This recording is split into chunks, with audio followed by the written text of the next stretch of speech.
In China, it always feels like the countryside has way more paranormal encounters than the cities. Some say it's because rural life is closer to nature, others believe it's because there aren't as many people, so the yang energy is weaker. Today's stories come from a viewer's childhood experience. It's made up of 4 short tales, and I'll be telling them in the first person. And if you happen to see this little ghost pop up, just remember to close your eyes.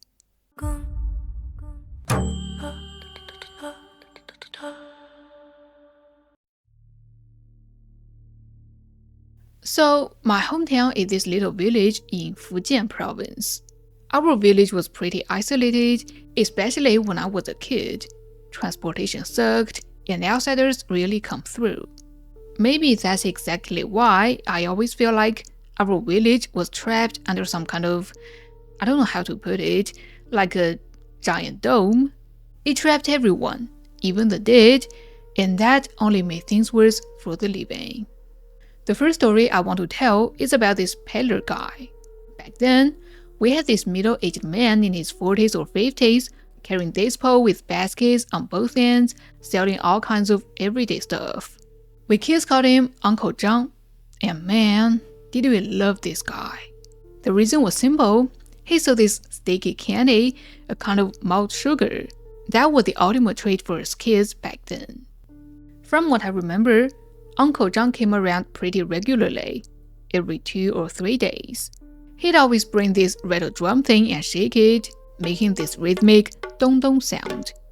When we heard that sound, all of us kids would come running to trade or buy something.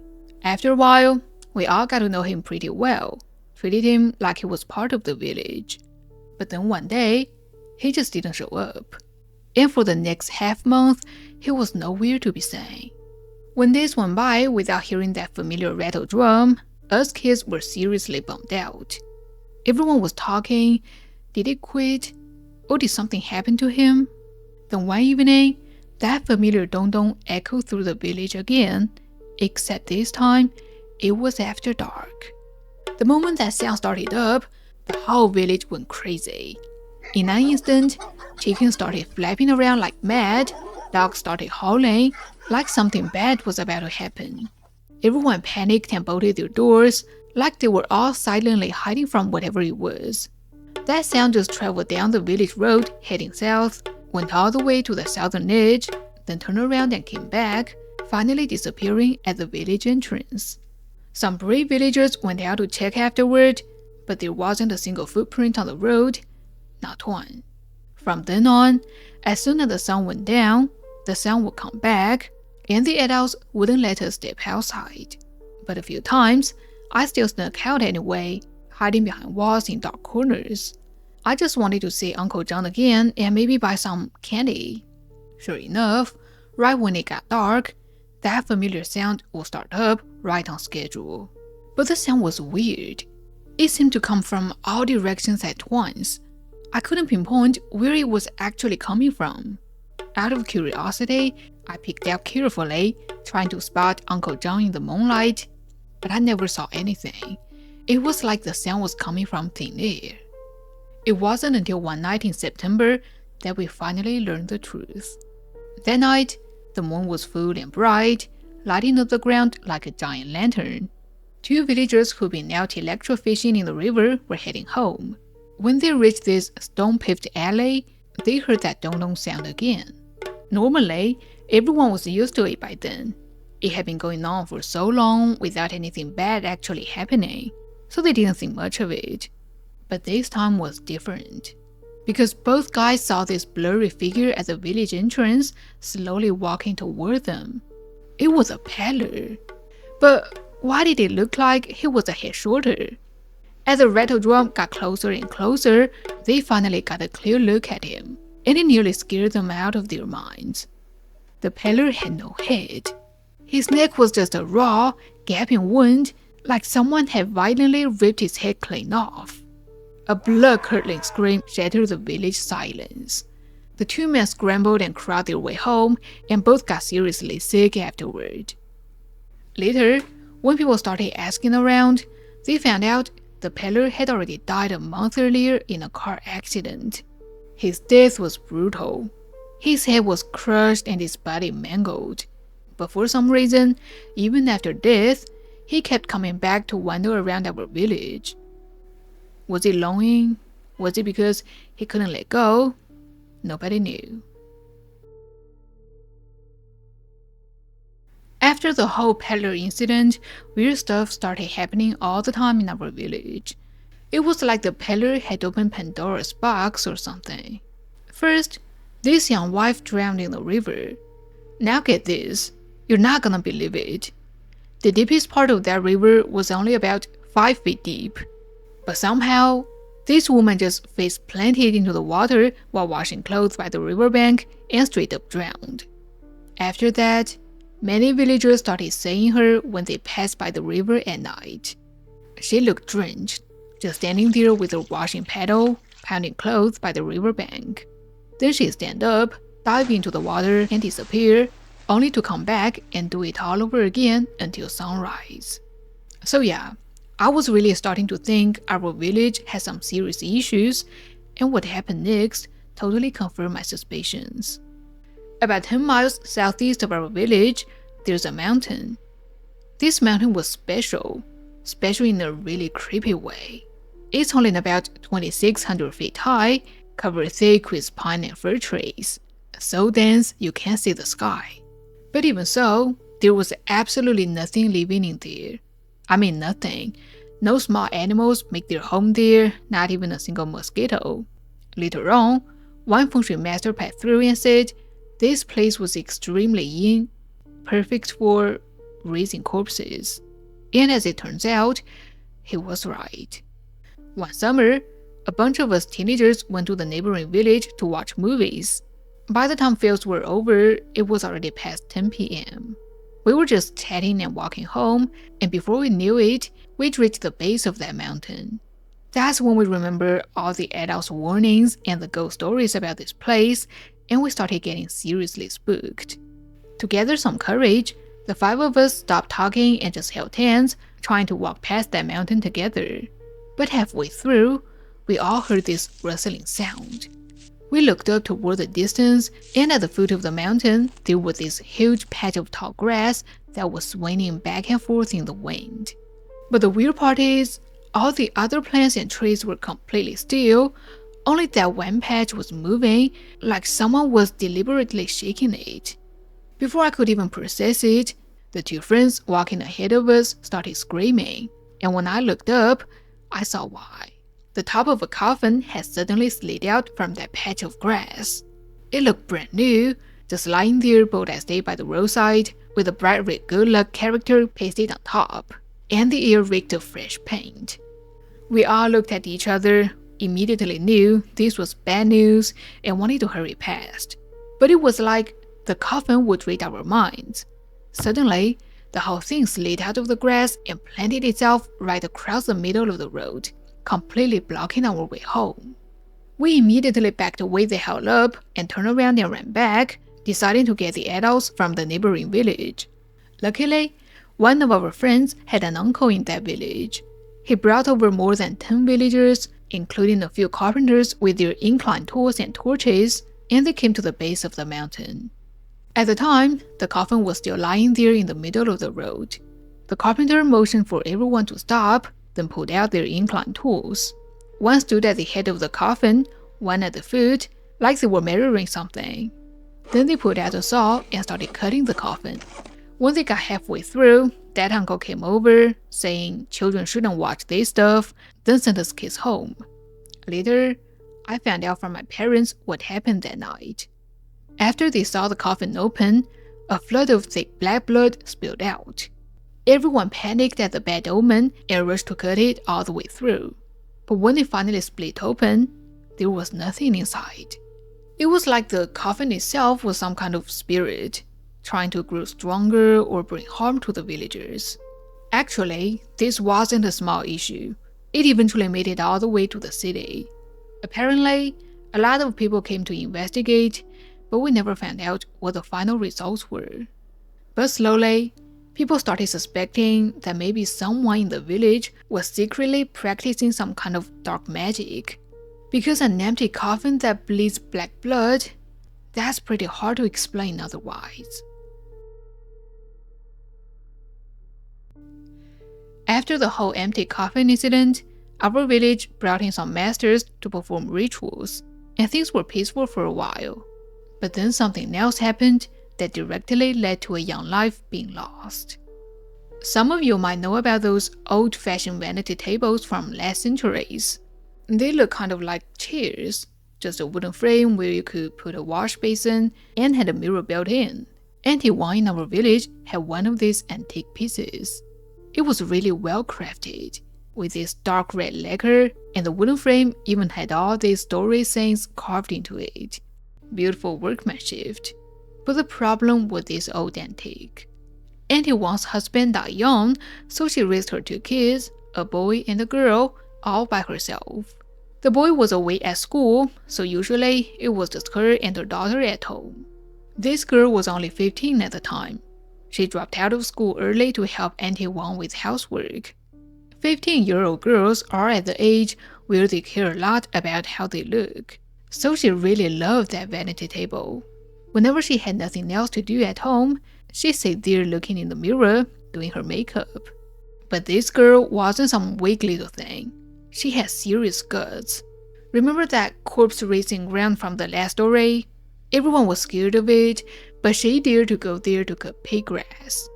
Luckily, nothing bad happened to her, but Auntie Wang still yelled at her for it. The girl pushed back, of course. Her excuse was that the grass grew the tallest and best there, but really, she just wanted to prove she wasn't weak at all. But it was exactly this bravery that ended up being her downfall. Okay, back to the vanity table. At first, Auntie Wang would just tease her about being vain, but after a few days, she noticed something wasn't right. The girl would often sneak off to the kitchen in the middle of the night, tiptoeing around and staying there for ages. Finally, one day, when the girl went there again, Auntie Wang got curious and quietly followed her. What she saw next made her gasp in shock. The girl was sitting in front of the vanity mirror with her face practically pressing against it, staring intently like she was trying to crawl inside the thing. And she had rogue and powder in her hands, no idea where she got it, smearing her face all red and white in patches. In the darkness, it looked seriously creepy.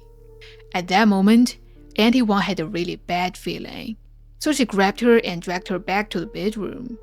After sitting on the bed for a while, the girl finally snapped out of it and told her the whole story. Turns out, this had been going on for more than half a year. Way back, 6 months ago, one night she went to the kitchen for water, and on her way back, she caught sight of what looked like a red shadow flickering in the vanity mirror.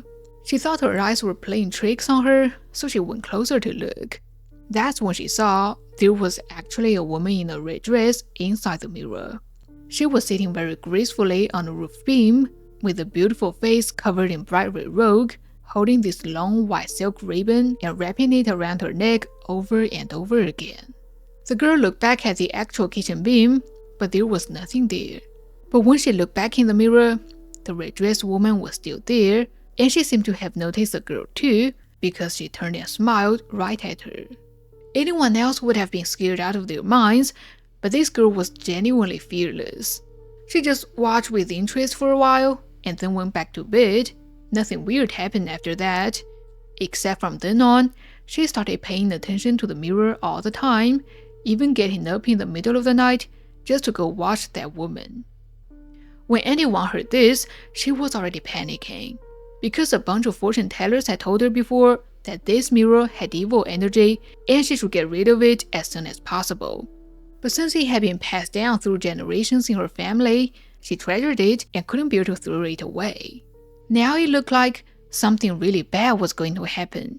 So Auntie Wang immediately started looking for someone to buy the mirror. Since the mirror was so beautifully crafted, a lot of people knew about it. A family from the neighboring village heard about it and immediately paid for it, saying they can't pick it up the next day. But it was like fate had other plans. The very next morning, when the buyer showed up at her house, the girl was found hanging from the roof beam with a long white silk ribbon wrapped around and around her small neck, threaded through the beam and tied in a dead knot that had strangled her to death. This tragedy shook the entire village, and everyone was devastated. Later, she left the village to start over, but even now, there's still no explanation. Villagers had gone over it again and again, pointing out so many suspicious details.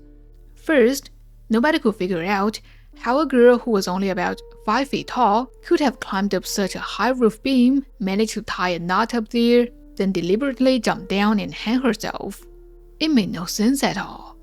Second, nobody knew where that white silk ribbon came from. Everyone in the village wore cotton cloth. No family had that kind of material. And finally, that vanity mirror just disappeared without a trace, just vanished into thin air. The loss of such a vibrant, beautiful young life. Even now, years later, whenever I think about this, I still feel so sad about it. You probably know about the shelter pavilions, right? Those little roadside structures built for travelers to take temporary shelter from wind and rain. If you're from a rural area, you definitely know that these pavilions have another really scary purpose: temporary coffin storage. Generally, a dead person's coffin would be kept in their family's main hall or courtyard. But for people who died horribly, families will find somewhere outside to store the coffin. This was to prevent vengeful spirits from coming home and harming their relatives, and these remote shelter pavilions were the obvious choice. Between our village and the neighboring village, the one where we went to watch movies, there was one of these pavilions. During the day, everything was normal, but when night fell, a lot of villagers reported they had often seen shadows singing operas inside the pavilion, and some even said they saw coffins floating around in midair. But one thing was eerily consistent. Whenever people got close, everything would just disappear. I figured either people had really strong life energy, or maybe these things were actually afraid of people, or maybe they just didn't have any evil intentions and were just trying to mess with you for fun. But what happened next gave off a completely different vibe. One year, there was this guy in our village named Huang, who regularly walked past there at night. The villagers all tried to warn him out of kindness, but you know how young guys are, full of themselves and stubborn. He refused to believe it, said it was all feudal superstition. The villagers just shook their heads and joked, "If you don't believe it, why don't you try sleeping there for a night?" The village folks were just talking, but they never expected this guy would actually do it. It was a summer night, with a cool night breeze that added an extra layer of creepiness. The young man grabbed a bamboo mat and a thin blanket and headed straight for the shelter pavilion. He spread the mat right in the middle of the place, lit a cigarette, and lay down. The summer sounds of frogs croaking and cicadas chirping gave him quite a bit of courage, and he drifted off to sleep, feeling pretty content. He didn't know how long he'd been sleeping when he started feeling his nose getting itchy, like something was brushing back and forth across his face.